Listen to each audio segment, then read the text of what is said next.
દર્શનભાઈ, પંચરની દુકાને આપણે ઊભા છીએ અને હાર્ડલી 5 થી 6 મિનિટની અંદર એને પંચરને રીસેટ કર્યું, ટાયરને વળી પાછું રીસેટ કરે છે અને એટલા સરળતાથી કામ કરે છે. આ બ્લુ કલર સ્કિલ સેટ વિશે તમારું શું કહેવું? તમે ચાઇનામાં આટલા વર્ષોથી છો.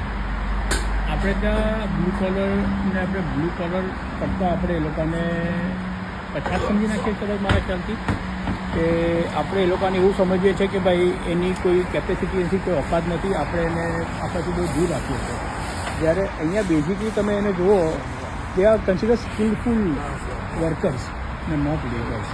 તમે એનું કામ જુઓ, તમે કેટલું ફાસ્ટ કામ કરે છે, એના ઇક્વિપમેન્ટ જુઓ. હવે આનું પ્રોત્સાહન કોણ આપે છે એને પણ સમજાવે છે આ બધી વસ્તુ.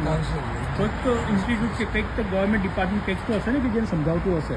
ને અહીંયાનો જે નોર્મલ આમ માણસ છે ને એને પંચરવાળો સમજતો નથી. આપણે જ્યારે પંચરવાળો, સાયકલ રિપેરવાળો હોય, ભાઈ બાર્બર ને હજામ એ સમજતારો બંધ થઈ જશું ને, તમે જોજો એ લોકોની અંદર એક કોન્ફિડન્સ આવશે. અત્યારે આપણે કોન્ફિડન્સ આપણે ચૂકી જઈએ છીએ. એબ્સોલ્યુટલી.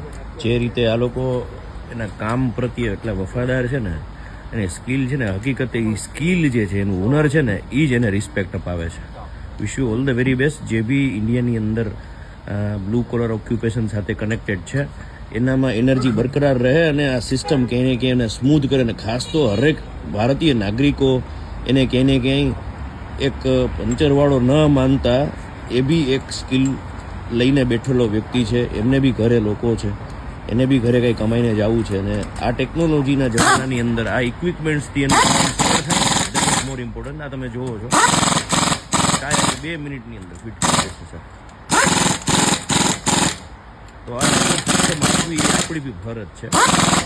આ વિડીયો મારફત હું એટલું નોલેજ શેર કરવા માગું છું કે સરળતા કેટલી કરવી ને એ બહુ મહત્વનું છે. Thank you.